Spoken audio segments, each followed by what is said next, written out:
here we are. I turned down here at the next block. Thanks, mister. I'll get off there.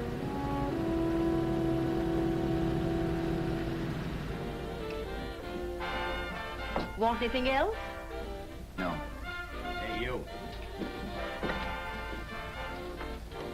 Me? Yeah, you. Which way you heading? East. Too bad. I thought if you was heading north, I might be able to help you out. I'm pushing the Salt Lake, and I don't like to ride it alone at night. I'm one of those guys that got to talk or I fall asleep. Oh, sure, now my partner, he's got Lou to keep him company, but I ain't got nobody at all. Where you coming from? West. Yeah, sure, I know, but where, L.A.? Maybe. Got a cousin out in L.A. You don't say. Yeah, he's been out. You're not much of a talker, are you? My mother taught me never to speak to strangers. Oh, a wise guy. So what? Okay, don't get sore. Just trying to be sociable, that's all. Hey, Glamorous. You change for a dime, will you?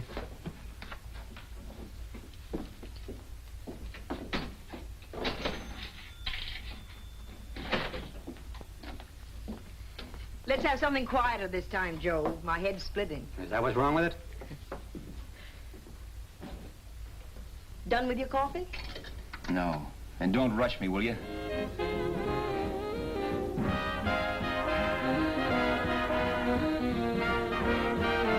Hey, turn that off. Will you turn that thing off? What's eating you now? Yeah, what's eating you? That music, it stinks. Oh, you don't like it, huh? No, turn it off. Oh, wait a minute, pal. That was my nickel, see? This is a free country, and I play whatever I want to.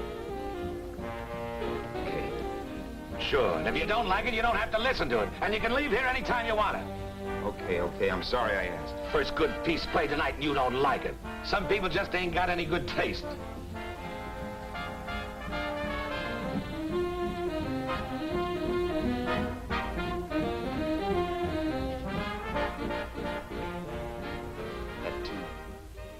That tune. Why was there always that rotten tune? Following me around, beating in my head, never letting up. Did you ever want to forget anything? Did you ever want to cut away a piece of your memory or blot it out? You can't, you know. No matter how hard you try. You can change the scenery, but sooner or later you'll get a whiff of perfume or somebody will say a certain phrase or maybe hum something. Then you're licked again. I can't believe that you're in love with me. I used to love that song once. So did the customers back in the old Break of Dawn Club in New York. I can't remember a night when I didn't get at least 3 requests for it. Sue, she was always selling it too. Those were the days.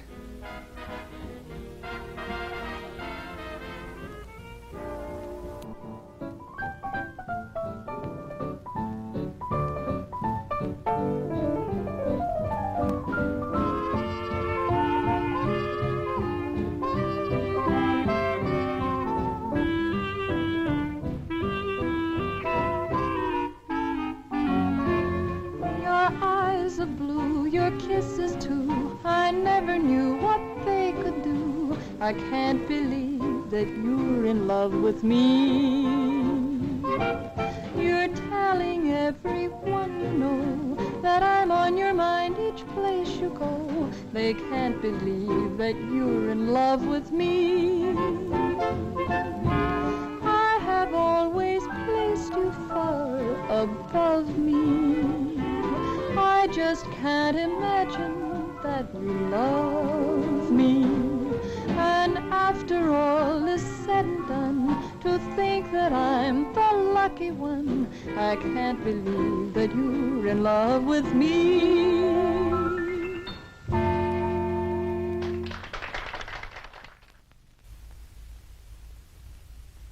It wasn't much of a club, really. You know the kind. A joint where you could have a sandwich and a few drinks and run interference for your girl on the dance floor. I pounded the piano in there every night from 8 until the place closed up, which usually meant 4 in the morning. A good job as jobs went in those days. Then, too, there was Sue, who made working there a little like working in heaven. But how we felt about each other, well, there was nothing very unusual in that. I was an ordinary healthy guy, and she was an ordinary healthy girl, and when you add those two together, you get an ordinary healthy romance, which is the old story. Sure, but somehow, the most wonderful thing in the world.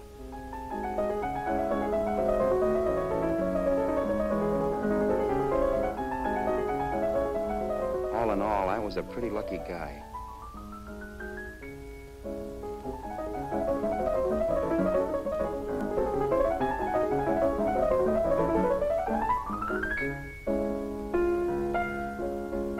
Mr. Paderewski, I presume. It's beautiful. You're going to make Carnegie Hall yet, Al? Yeah, as a janitor. I'll make my debut in the basement. I don't blame you for being bitter, darling, but you mustn't give up hope. Why, someday... Yeah, someday. If I don't get arthritis first. In the meantime, let's blow this trap.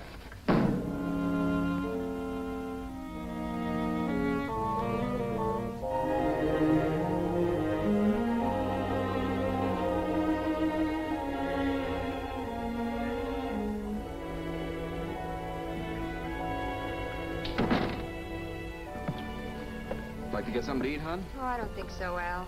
I lose my appetite working in this flea bag. Let's go home. Okay.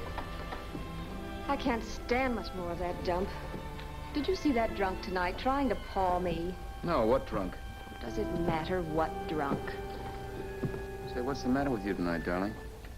That's the third time you started to tell me something and then stopped. We shouldn't have any secrets from each other, Sue. Next week, we're going to make with the ring and the license. You and me will be a team. Yes, that's right. In the Bush League.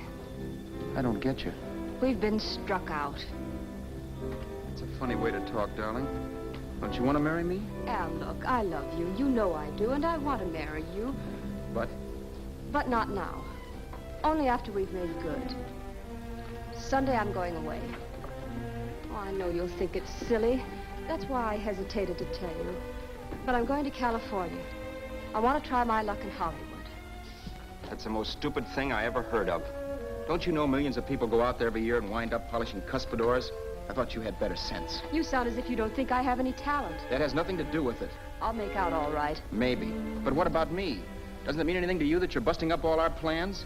We may not see each other for years? It won't be that long. I thought you loved me. I do. You know I do. Well, here we are. Al. Al, why can't you see my side of it? I'm young. We both are, and we've got all the time in the world to settle down. Oh, really, darling, what I'm doing is the only sane thing to do. I hate the thought of being so far away from you, but we'll be together again someday. Maybe you'll decide to come out too later on. So long.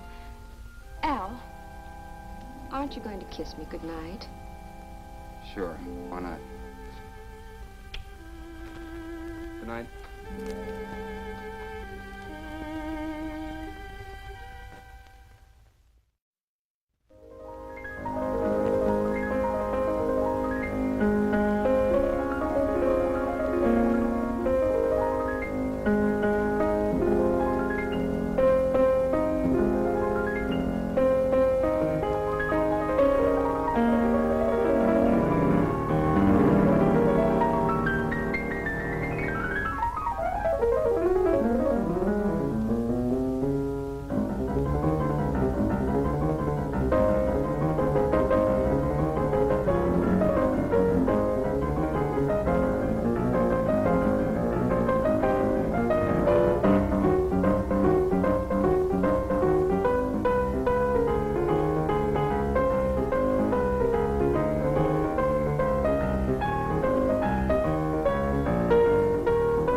Roberts. You hit the jackpot this time. $10. Thanks.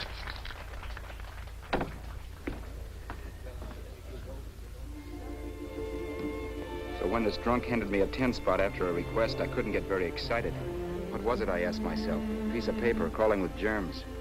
It couldn't buy anything I wanted. It couldn't... Then I thought of something.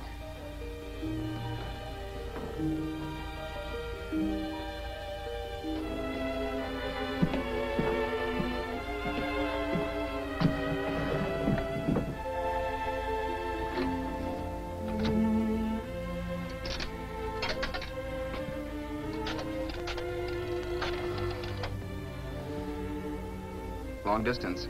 I'd like to put a call through to Los Angeles. Miss Harvey. Sue Harvey, Harvey. The number is Crestview 65723.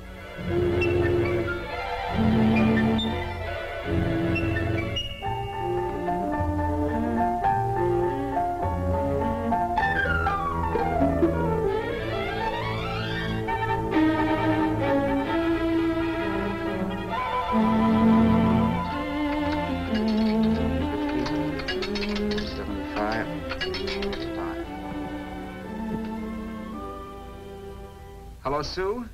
This is Al. Oh, baby, it's great to hear from you, too. What's that? You do? Oh, me too, darling. I thought I'd go batty without you. I just had to... Huh? You're working as a hashlinger? Gee, honey, that's tough. Those guys out in Hollywood don't know the real thing when it's right in front of them. You just stick it out, Sue, baby. Keep going around to those casting offices. I'm sure you'll click. Look, I'll tell you what. You stay put out there, I'll come to you. No, don't try to stop me. Just expect me. Train? Who knows? Train, plane, bus, magic carpet. I'll be there if I have to crawl. If I have to travel by pogo stick. And then, let's get married right away, huh? That's the stuff. That's what I've been wanting to hear you say.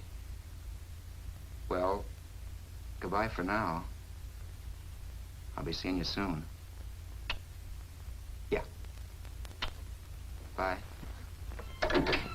The only way I could cross country was to thumb rides. For even after hawking everything, I only had enough money to eat. Money. You know what that is. It's the stuff you never have enough of. Little green things with George Washington's picture that men slave for, commit crimes for, die for. It's the stuff that has caused more trouble in the world than anything else we ever invented. Simply because there's too little of it. At least I had too little of it. So it was me for the thumb.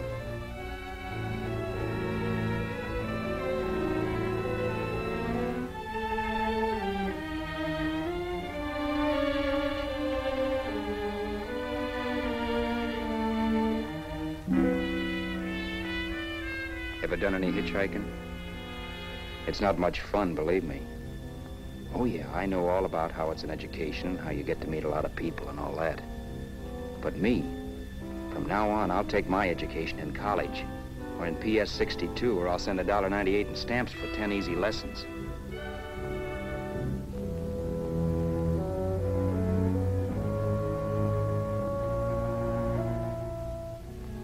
Thumbing rides may save your bus fare, but it's dangerous.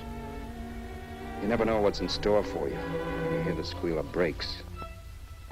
If only I had known what I was getting into that day in Arizona. Here, throw that in the back seat. Okay, let's go. Make sure that door is closed.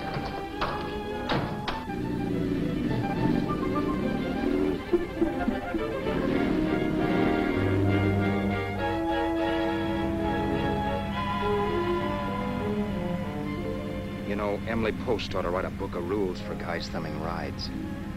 Because as it is now, you never know what's right and what's wrong. We rode along for a little while, neither one of us saying anything. I was glad of that. I never know what to say to strange people driving cars. Then, too, you can never tell if a guy wants to talk. A lot of rides have been cut short because of a big mouth. So I kept my mouth shut until he started opening up. Hand me that little box in the compartment, will you, pal? Hold the wheel, will you?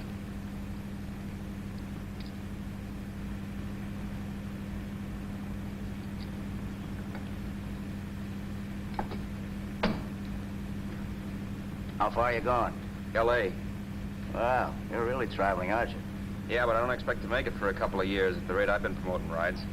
Not much luck, huh? Sure, all bad. Not many people stop for a guy these days. Afraid of a stick-up, maybe. Well, you can't blame him. Where you coming from? New York? Well, New York. You're in luck this time. I'm going all the way. Right through to Los Angeles. You drive a car? Sure. Whenever you're tired, let me know. I'll holler. I guess at least an hour passed before I noticed those deep scratches in his right hand. They were wicked. 3 puffy red lines about 1/4 of an inch apart. He must have seen me looking at them because he said, Beauties, aren't they? They're gonna be scars someday. What an animal. whatever it was, it must have been pretty big and vicious to have done that. Right on both counts, New York. I was tussling with the most dangerous animal in the world. A woman. She must have been Tarzan's mate. Looks like you lost the bob. Certainly wasn't a draw. You know, there ought to be a law against dames with claws. Yeah. I tossed her out of the car in her ear. Was I wrong? Give a lift to a tomato, you expect her to be nice, don't you? Yeah. After all, what kind of dames some rides? Sunday school teachers? Yeah. A little witch. She must have thought she was riding with some fall guy. And me, who's been booking horses around racetracks since I was 20. I've known a million dames like her. 2 million. Yeah. Stopped the car, opened the door. Take it on the Arthur Duffy sister, I told her. That's the stuff. As I was done, huh? But if you want to see a real scar, brother, get a load of this. Wow. I got that one dueling. Dueling? Yeah, we're just kidding, of course. My dad owned a couple of Franco-Prussian sabers. Kept them on the wall for decorations. Well, one day, the kid and I took them down when the old man wasn't around. Had a duel. He got me in the arm here. Pretty mean cut. Infection set in later. Yeah, I can see that. Now, give me that box again, will you? Yeah.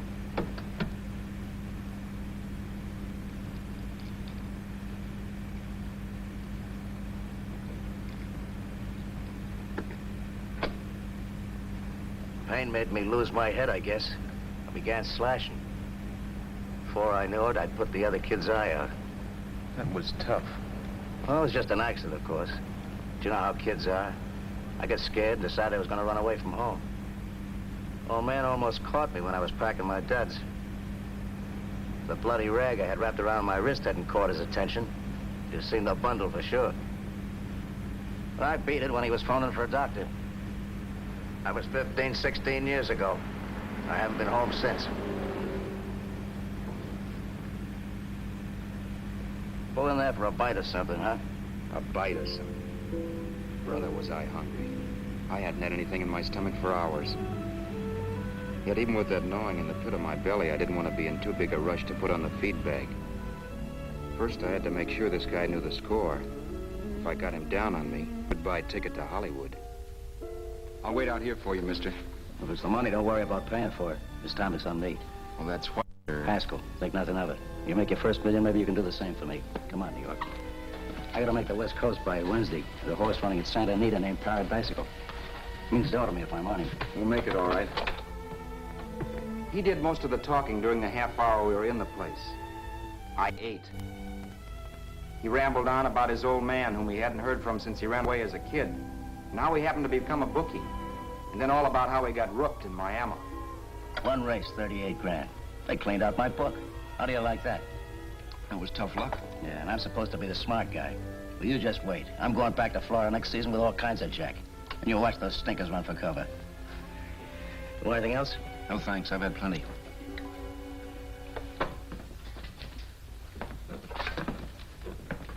That check there, sister? Oh, just a minute. Your change, sir. Keep it, sister. Oh, thank you, sir. Call again. I'll be waiting outside for you when you finish work. Sharp check, huh?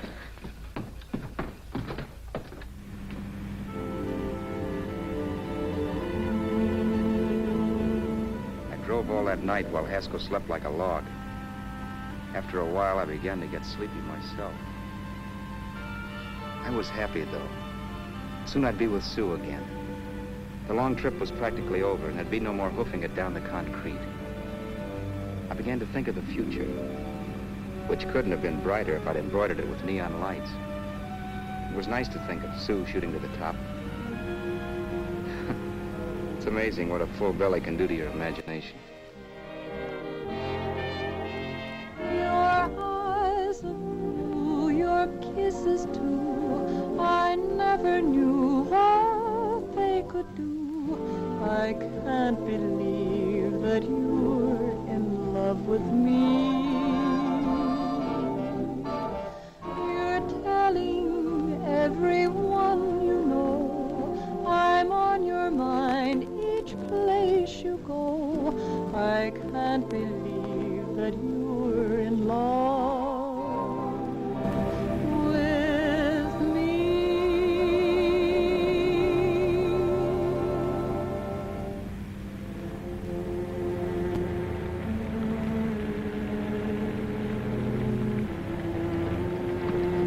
Mr. Haskell?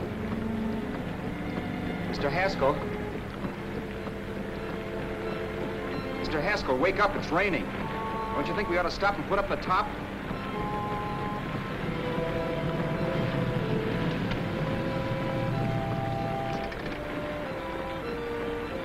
Mr. Haskell, I'm gonna put up the top.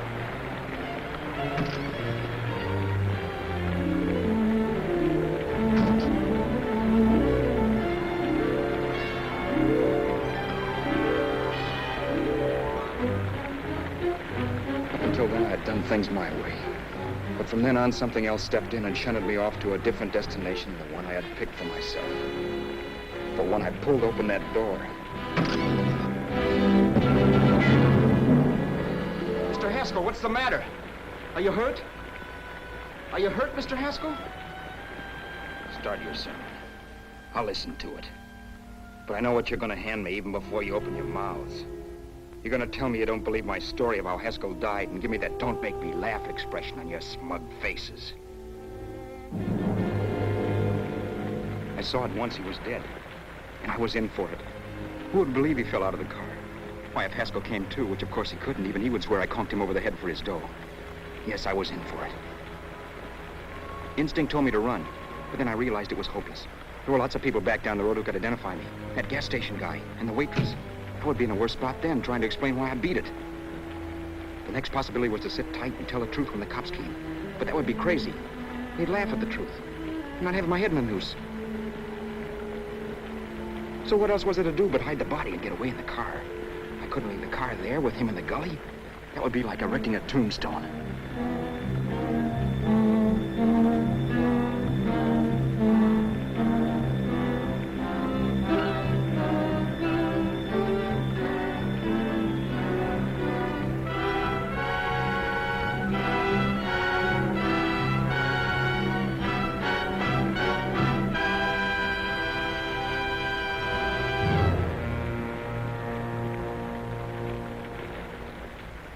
My idea was to cover him with brush, not to rob him. But then I remembered that even if I only drove the car for 100 miles or so, I would need money for gas. Besides, it was stupid of me to leave all that money on a dead man. Not only that, I'd have to take his driver's license in case I was stopped for something. I didn't like to think about it, but by that time I'd done just what the police would say I did, even if I didn't. My clothes. The owner of such an expensive car would never be wearing them. Some cop might pull me in on suspicion.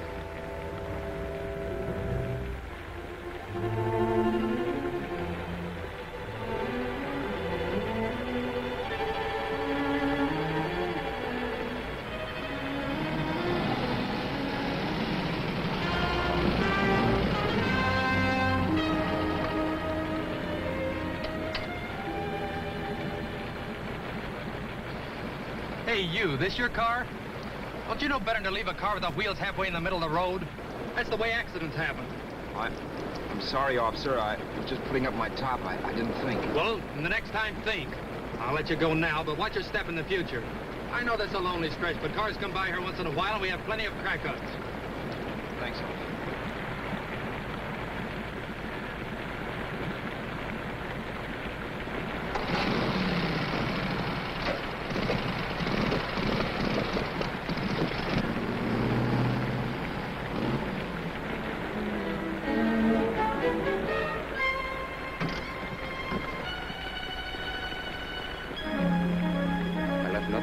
car to give me away as Roberts. If they found a dead man in the gully now, it would be me.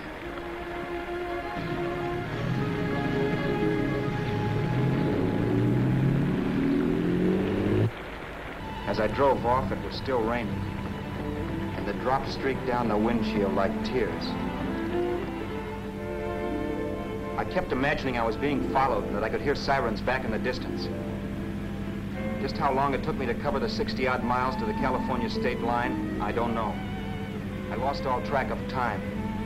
But the rain had stopped and the sun was up when I pulled up to the inspection station. Hello? Carrying any fruits or vegetables? No. Any livestock or poultry? No. I'd like to see your registration and driver's license, please. Anything in the baggage compartment? Just baggage. Charles Haskell, Jr., age 30, brown eyes, dark hair. Identifying marks, none. Are you Charles Haskell, Jr.? Yes. Well, remember, if you're employed and you stay over 30 days, you take out California plates. All right, officer, but I'll only be in the state a short while. Right, you can go now.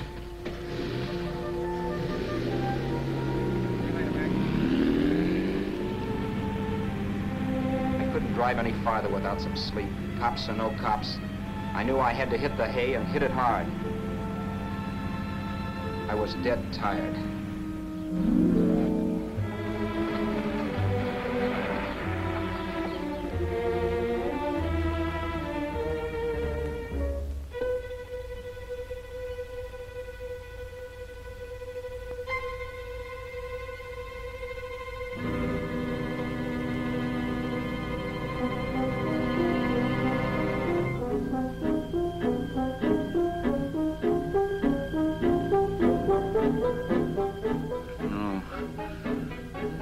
Mr. Haskell.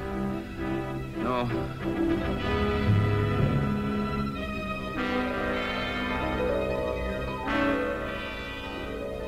Mr. Haskell, you can't die.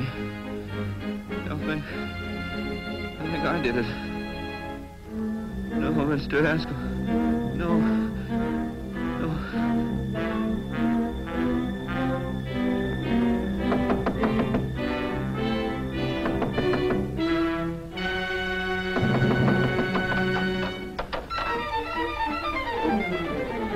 Who's there? It's the maid. Can I come in and clean? Later. In a half hour. All right, sir.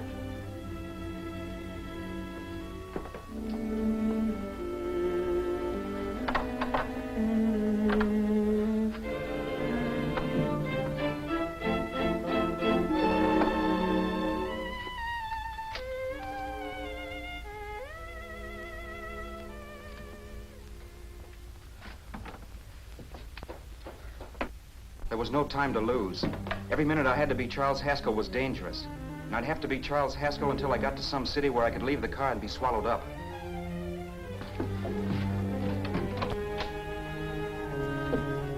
That meant driving the car as far as San Bernardino, maybe even to Los Angeles. In a little town I might be noticed, but in a city I should be safe enough. Then, after I ditched the car, I could go on to sue. But those 5 minutes at the state line made me realize it might be a good idea to find out a little bit about Mr. Haskell. Then, if anybody asked me questions, I could give the right answers.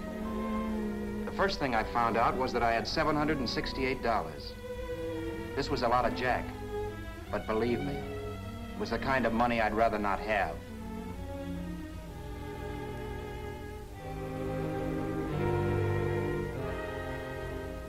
And then I found out from a letter Haskell was carting around in his bag that he wasn't the open-handed, easygoing big shot who went around buying dinners for strange hitchhikers.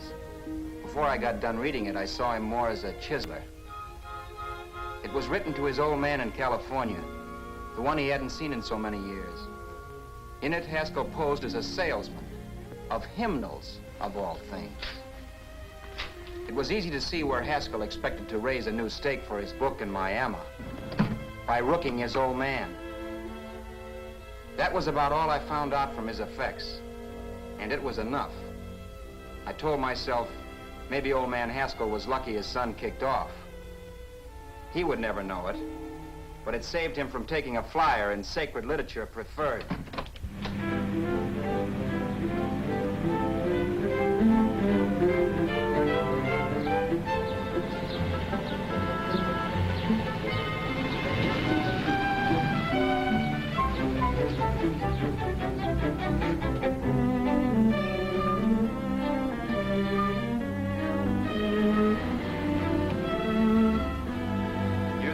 At Desert Center, I pulled up for water.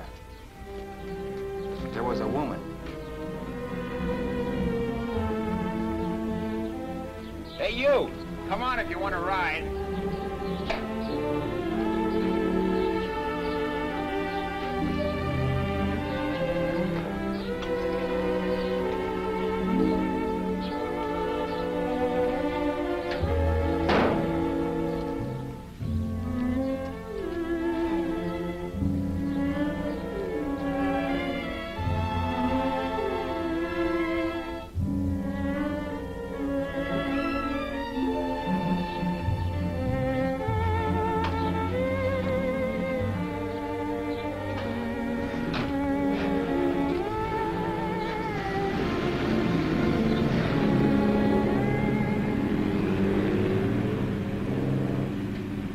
How far are you going?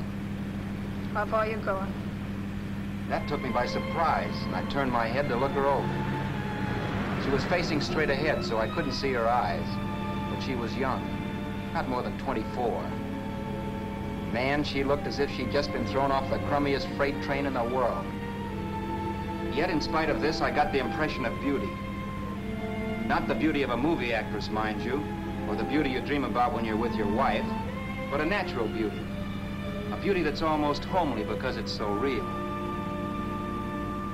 Then suddenly she turned to face me. How far did you say you were going? Los Angeles? L.A.? L.A.'s good enough for me, mister. That's what I was afraid of. What'd you say? Oh, nothing, just thinking out loud. People get in trouble for doing that. What's your name? You can call me Vera if you like. You live in Los Angeles? No. Where are you coming from? Oh, back there. Needles? No. Oh, sure, Phoenix. You look just like a Phoenix girl. Are the girls in Phoenix that bad? The girl must have been pretty tired, because she fell asleep not 20 minutes after she stepped into the car. She lay sprawled out with her head resting against the far door, like Haskell. I didn't like that part of it much, but I didn't wake her up. It wasn't that this girl still worried me. I'd gotten over that funny feeling I had when she looked at me, which I put down as just my jangled nerves. With her eyes closed and the tenseness gone out of her, she seemed harmless enough. And instead of disliking her, I began to feel sorry for her. The poor kid probably had had a rough time of it. Who was she anyway? And why was she going to Los Angeles? And where'd she come from in the first place? The only thing I knew about her was her name. Not that it made any difference. A few hours more and we'd be in Hollywood. I'd forget where I parked the car and look up Sue. This nightmare of being a dead man would be over. Who this dame was, well, it was no business of mine. Where did you leave his body? Where did you leave the owner of this car? You're not fooling anyone. This buggy belongs to a guy named Haskell. That's not you, mister. You're out of your mind. That's my name, Charles Haskell. I can prove it. It's my driver's Save license. yourself the trouble, mister. Having Haskell's wallet only makes it worse. It just so happens I rode with Charlie Haskell, all the way from Louisiana. He picked me up outside of Shreveport. You rode? You heard me. Then it all came back to me. All the talk about dueling and scars and scratches. There was no doubt about it. Vera must be the woman Haskell had mentioned. She must have passed me while I slept. Well, I'm waiting. My goose was cooked. She had me. That Haskell guy wasn't dead yet. He wasn't stretched out stiff and cold in any Arizona gully. He was sitting right there in the car, laughing like mad while he haunted me. Well? There was nothing I could say. It was her move. Vera, whatever her name was just my luck picking her up on the road. It couldn't have been Helen, or Mary, or Evelyn, or Ruth. It had to be the very last person I should ever have met. That's life. Whichever way you turn, fate sticks out a foot to trip you.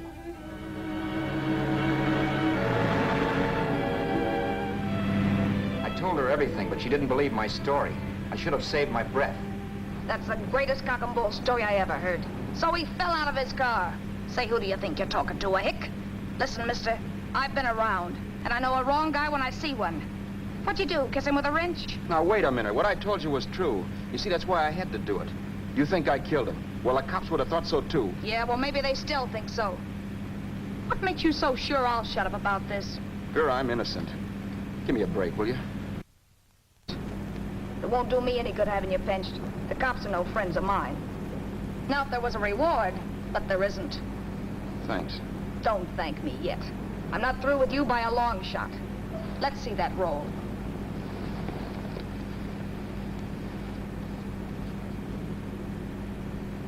Is that all Haskell had? Isn't it enough? No, I thought he had more. Not that I know of. You can search me. You think I'm holding out on you? Well, maybe I will at that. He told me he was going to bet $3,000 on a horse named Paradisical on Wednesday at Santa Anita.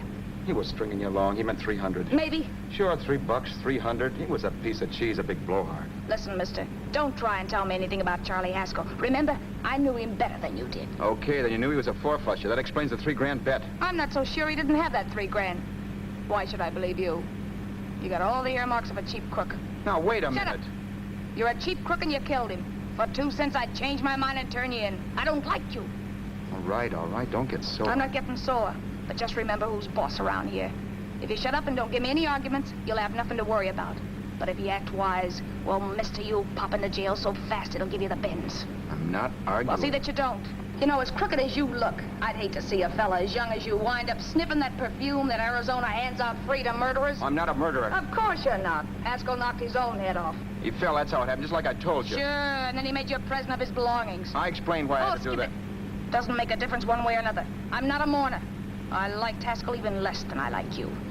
Yeah, I saw what you did to him. What do you mean? Well, scratches on his wrist. Sure, I scratched him. Don't say you did. So your idea was to drive the car a little way, maybe into San Bernardino, and then leave it. You weren't gonna sell it? Sell it? You think I'm crazy? Somebody else's car? See, all I want to do is leave it somewhere and forget I ever saw it. Not only don't you have any scruples, you don't have any brains. I don't get you. Maybe it's a good thing you met me. You'd have got yourself caught, sure. Why, you dope. Don't you know a deserted automobile always rates an investigation? Huh? Look, the cops find a car. Then they get curious. They wonder where the owner is. So, all right, they don't trace Haskell.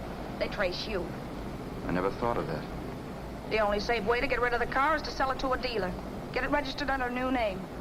Say, stop at the next store. I want to get a bottle and do some shopping before we hit L.A.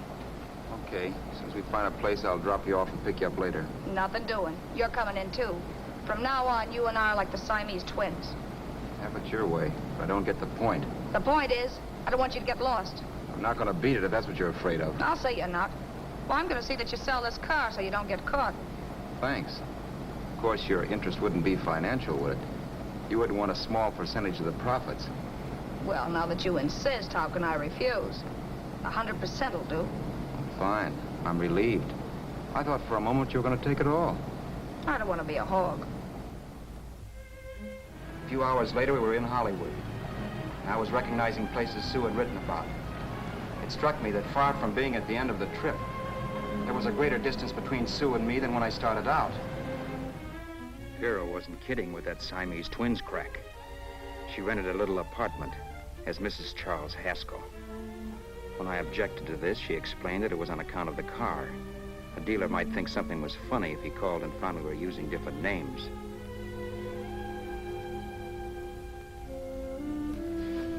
Home, sweet home. Yeah. Not bad, either.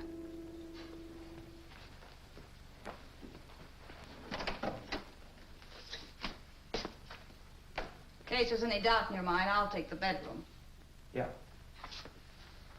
Sure is stuffy in here.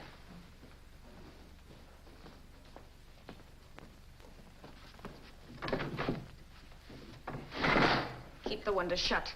Okay. The old crow downstairs said there's a folding bed behind this door.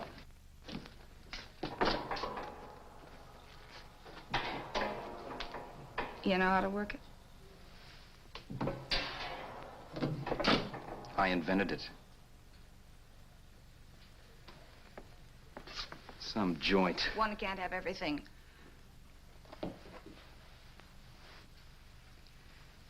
I'm first in the bathtub. I don't know why, but I figured you would be.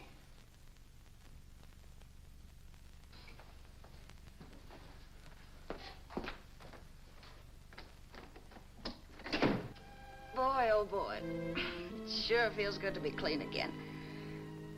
I must be 10 pounds lighter. You must be. Well, hitching rides isn't exactly the way you keep your schoolgirl complexion. I wish that guy with the sax would give up. Gets on my nerves. Forget it. Have a drink. Aren't you afraid I might take you up on it? If I didn't want to give you a drink, I wouldn't have offered it. Why be a sorehead, Roberts? You got yourself into this thing. You should be grateful I'm not turning you in. Why, if I wasn't regular, you'd be in the pen this minute, being photographed, fingerprinted, and being pushed around by the cops. So cheer up. Get rid of that long puss. Or is your conscience bothering you?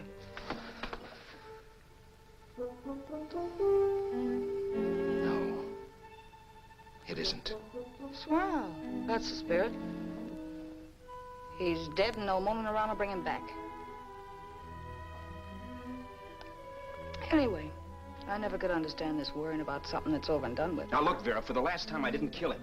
Haskell was a sick man. Maybe he was dead before he fell out of the car. I don't know. Sure. He died of old age. All right. So if it'll make you sociable, you didn't kill him.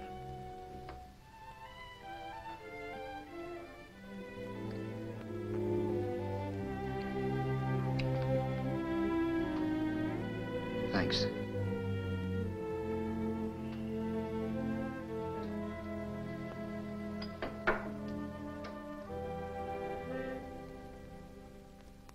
We're out of liquor, Roberts. Yeah. Too bad. I felt like getting tight tonight. Well, I think you succeeded. Am I tight? As a prima donna's corset. That's good. I wanted to get tight. Why? What have you got to get tight about? Oh, I don't know. Few things. You should have my worries. If I had your troubles, I'd stay sober. And I've got the key to that door. Yeah. Maybe you're right. I'm always right. You know, I don't like your attitude, Roberts. Well, there's a lot of things I don't like. Sure. But life's like a ball game. You gotta take a swing at whatever comes along before you wake up and find it's the ninth inning. You read that somewhere. That's the truth, Roberts. All you do is bellyache. Taking it easy and, well, trying to make the best of things. Maybe that's what's wrong with the whole world. Get the professor. People knock themselves out trying to buck fate. Now, take you, for instance. You're lucky to be alive. Why, suppose Haskell had put up in your door. You'd be playing a harp now. Think of that. You think of it. I'm tired of thinking. There's plenty of people dying this minute. I would give anything to trade places with you. I know what I'm talking about. I'm not so sure. At least they know they're done for. They don't have to sweat blood wondering if they are. Your philosophy stinks, pal. We all know we're gonna kick off someday. It's only a question of when. But what got us on this subject anyway? We'll be discussing politics next. Yeah. Where'd you hide the butts? On the table, sucker.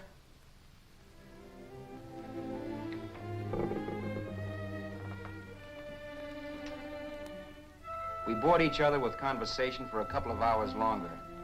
Every 5 minutes, one of us was wishing we had another bottle or a radio or something to read. Then finally, we ran out of chatter. I know it's only 11 o'clock, but I want to get up early and make the rounds of the used car lots. No hurry about that. We got all the time in the world. Maybe you have, but if you think I want to stay cooped up in this place any longer than I have to, you're batty. It's not a bad place. You pay plenty for diggings like this in New York. I wouldn't like it if it was the Ritz.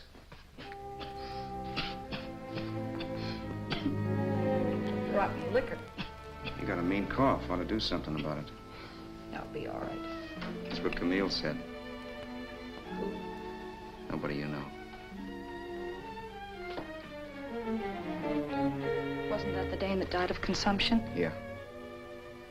Wouldn't it be a break for you if I did kick off? You'd be free with all Haskell's dough and car. I don't want to see anybody die. Not even me.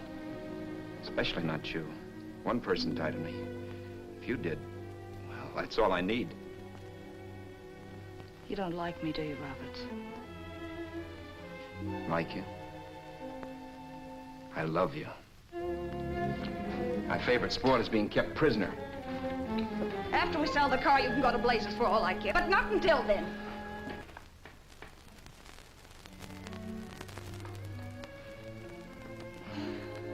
I'm going to bed.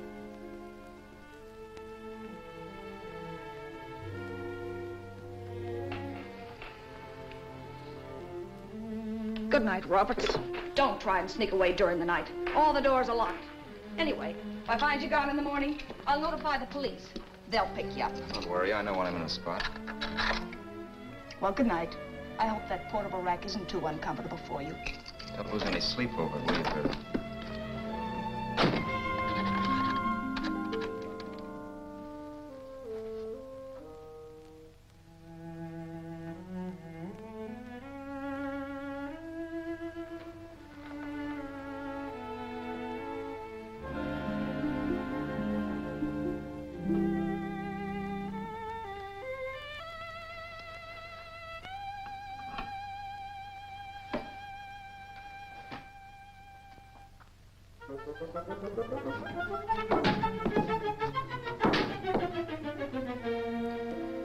Crestview.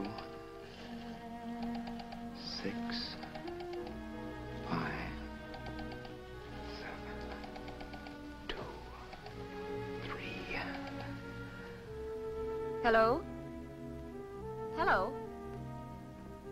Hello? Hello?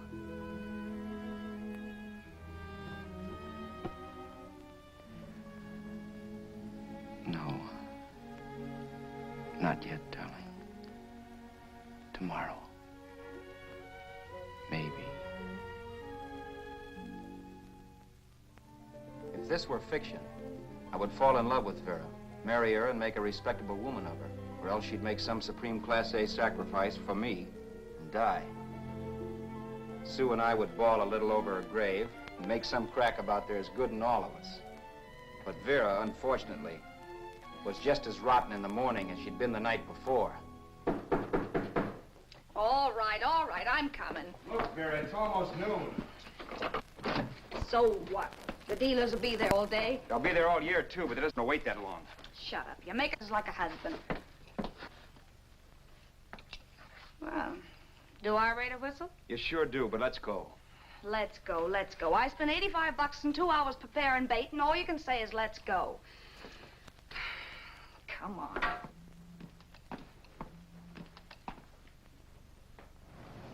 We passed a few used car lots last night down this way. What do you think we can get for this heap? I don't know. Plenty. You let me handle everything. Think we can get $2,000? I don't know, but don't worry. I'll squeeze as much out of this guy as I can. If I let it go cheap without a fight, he might think we've stolen the car. And listen, don't make any slips and call me Roberts. That'll cook us. I don't need you to tell me that. You better just sit by and keep your mouth closed. Remember, we're both in the soup if anything happens. Forget it and drive. You're my wife, Vera Haskell. Look, after the deal's closed, let's go back to that place on Hollywood Boulevard, where I saw the fur jacket. I want to buy it. After the deal's closed, I'm saying goodbye to you. That's right, I forgot. I guess I'm getting kind of used to you. Well, that's a habit you could start breaking. Let's try this place in the middle of the block.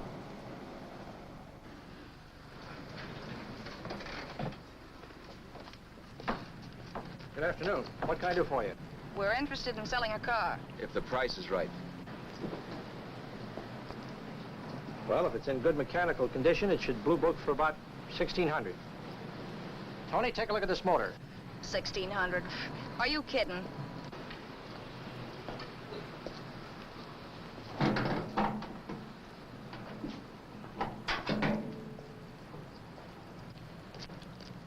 Well, maybe 1850. Before I let it go for 1850, I'll wreck it and collect the insurance first.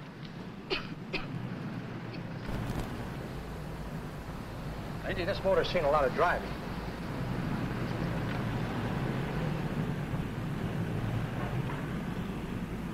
While the mechanic inspected the car, we haggled. At last, when we were all worn out, we hit a compromise. His price. Okay, it's a deal. All right, come in, we'll sign the papers. I have the ownership papers right here with me. Look, Vera, in the meantime, will you clean the dash compartment? There may be some stuff in it. All right, darling. $1,850. That dirty crook.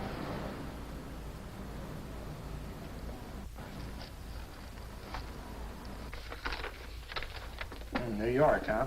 Yeah. But you bought the car in Miami? Yeah. Well, now let's see about the insurance. We can either have it transferred or canceled.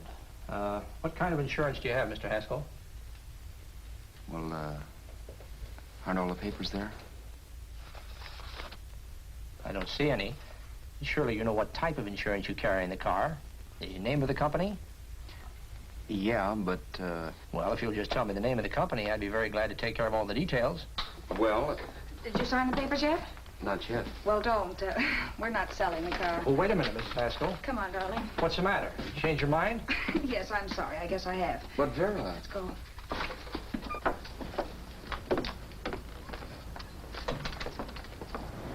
You got me out of a tight spot, Vera. But I still don't understand all this. You will in a minute. I almost threw away a gold mine. 1850 isn't to be sneezed at. The car doesn't book for as much as I thought. We're not selling the car.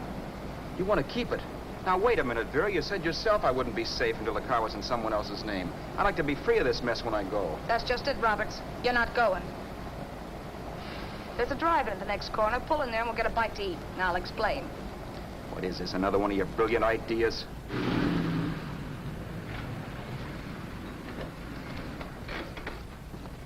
Oh, may I take your order? Make mine a ham sandwich and coffee. And for you, sir? Oh, I don't care. The same. Thank you.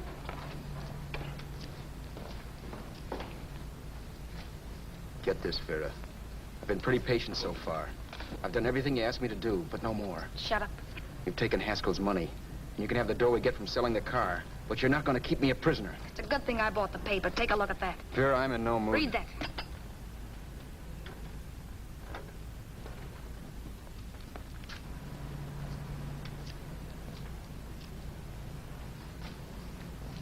No. Yes. No, I won't do it. Yes, you will. You think I'm crazy? It's impossible, I tell you. Excuse me.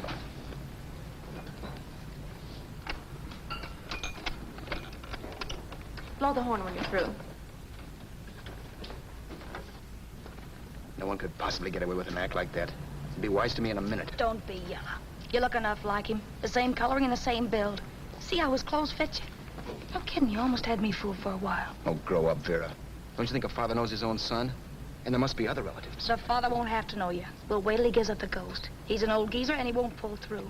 And as far as other relatives are concerned, they haven't seen you in 15 or 20 years. Eat. I'm not hungry. And I won't do it. It's not as tough as it sounds. Remember, you've got all kinds of identification. His car, letters, license. I could never get away with it. It's the stupidest thing I've ever heard. The old boy has scads of dough. Look in the paper there. Personal fortune assessed at over 15 million. He'll leave plenty, I tell you. Maybe he cut off his son. How do we know? It's out, Vera. I won't have anything to do with it. I think you will. Look, Vera, I'll do anything within reason. But not that. So forget it. Find yourself another stooge. You sap. You'll be fixed for the rest of your life as Charlie Haskell. You can take your inheritance and go away. No more worrying about the rent, no sweating, scheming, wondering where your next meal's coming from. Think about that, Roberts. Vera, please, you're talking too loud.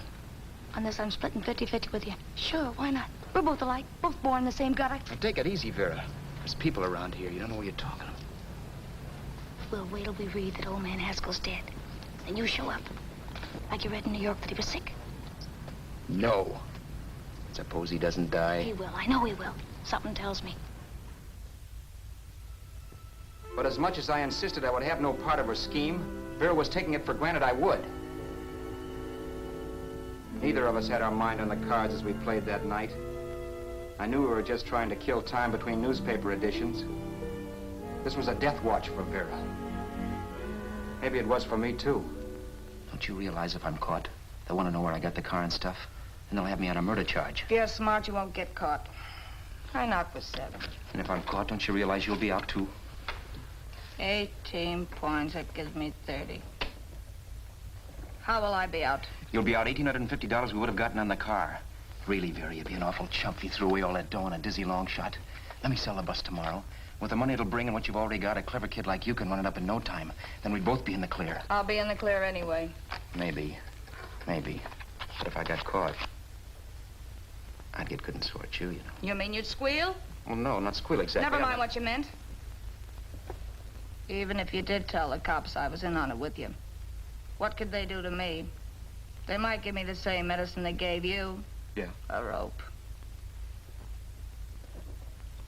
But I'm on my way now.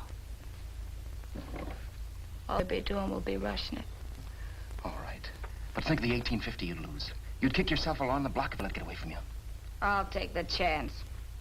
Want another drink? You're being a goon. That's the way people wind up behind the 8 ball. Once they get a few dollars, they become greedy and want more. My. Caesar. Who? You know that Roman general? He got his for being greedy. He wasn't satisfied, so the final wind-up was he took the count. A couple of days ago, you didn't have a dime. Why, you were so broke you couldn't pay cash for a postage stamp. Now you've got almost $700 with $1,850 in the offing. Take my advice. Don't try for more. I'm tired of this game. Let's have some blackjack. Play solitaire. Okay, I will if that's the way you feel about it. That's the way I feel about it. Getting sore and throwing things won't help much, Roberts. I'm really doing you a favor. I help you out of a jam by keeping my mouth shut. I show you how to make some soft money. And what thanks do I get? Thanks. Sure. Or would you rather call the cops and told him you killed the man and stole his money? I didn't kill anybody. Yes, you did. No, I didn't. You know I didn't. All right, then. Suppose I call the cops. If you're innocent, what do you got to be scared of? Okay.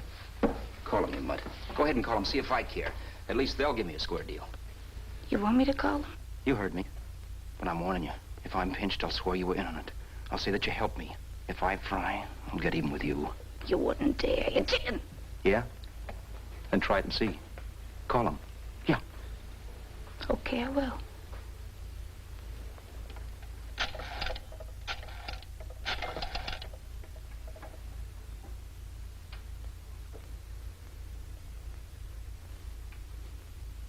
Information? I want the number at the Hollywood police station. Okay, I got it. Thanks. Wait a minute, Vera. You wouldn't do that. Wouldn't do that, and I'll show you if I would. Take it easy now. Let's talk this over. This was early in the evening, and the conversation, while hectic, was at least pitched low. But as the minutes passed, and more obstacles to her plan popped into my head, the air got blue. Each word coming from our lips cracked like a whip. I reminded her that as Charles Haskell, I didn't even know my mother's name, where I'd gone to school, the name of my best friend, whether I had an Aunt Emma or not, my religion, and if I'd ever owned a dog. I didn't even know what my middle initial stood for. I also pointed out that the real Haskell had a scar on his forearm.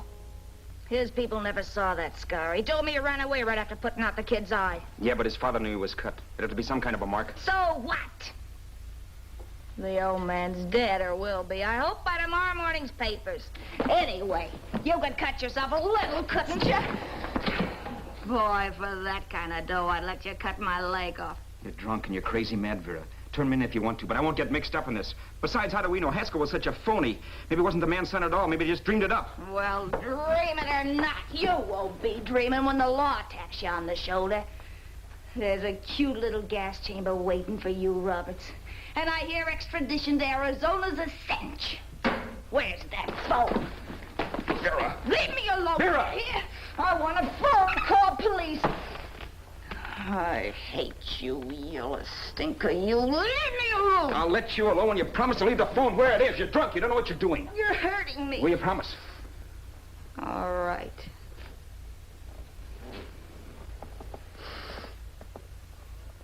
You hurt me. I'm sorry, but... And it's hot in here. Open up a window. It's not hot. Don't tell me. Now, do you do it or do I do it? You're no gentleman, see? Yeah. All right. I'll open up the window.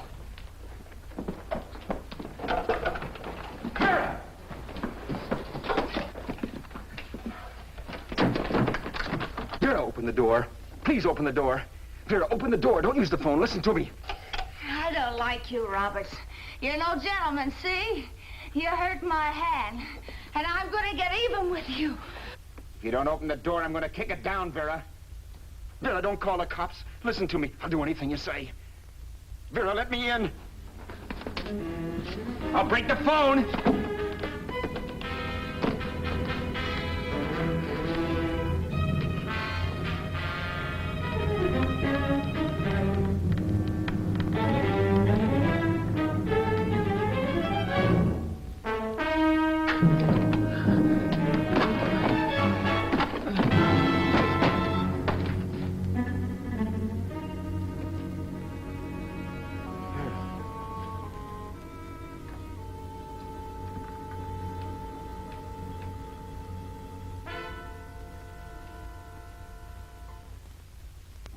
The world is full of skeptics. I know. I'm one myself. In the Haskell business, how many of you would believe he fell out of the car? And now, after killing Vera without really meaning to do it, how many of you would believe it wasn't premeditated? In a jury room, every last man of you would go down shouting that she had me over a barrel and my only out was force. The room was still. So quiet that for a while I wondered if I had suddenly gone deaf. It was pure fear, of course. And I was hysterical, but without making a sound. Vera was dead, and I was her murderer. Murderer. What an awful word that is. But I'd become one. I'd better not get caught. What evidence there was around the place had to be destroyed. And from the looks of things, there was plenty. Looking around the room at things we'd bought was like looking into the faces of 100 people who'd seen us together and who remembered me. This was the kind of testimony I couldn't rub out. No. I could burn clothes and hide bottles for the next 5 years. There'd always be witnesses. The landlady, for one. She could identify me. The car dealer, the waitress in the drive-in, the girl in the dress shop, and that guy in the liquor store. They could all identify me. I was cooked. Done for. I had to get out of there. While once I'd remained beside a dead body, planning carefully how to avoid being accused of killing him, this time I couldn't. This time I was guilty. I knew it. Felt it. I was like a guy suffering from shock. Things were whirling around in my head. I couldn't make myself think right. All I could think of was the guy with the saxophone and what he was playing. It wasn't a love song anymore. It was a dirge.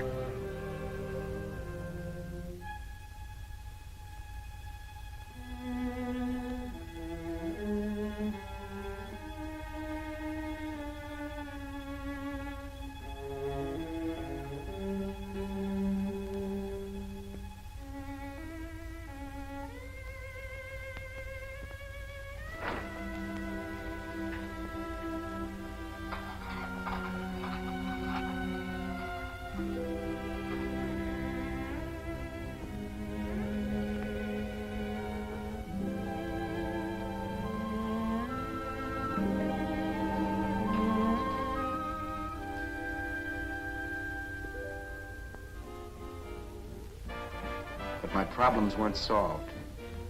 I had to stay away from New York for all time because Al Roberts was listed as dead and had to stay dead. And I could never go back to Hollywood. Someone might recognize me as Haskell. Then, too, there was Sue. I could never go to her with a thing like this hanging over my head. All I could do was pray she'd be happy.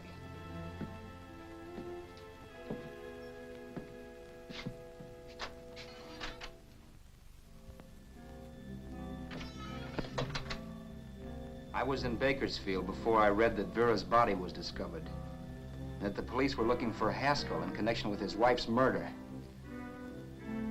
Isn't that a laugh?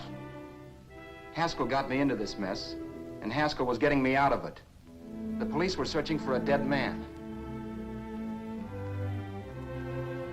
I keep trying to forget what happened, and wonder what my life might have been if that car of Haskell's hadn't stopped. But one thing I don't have to wonder about. I know.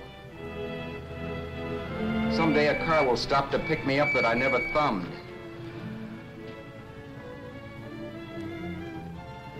Yes. Fate, or some mysterious force, can put the finger on you or me for no good reason at all.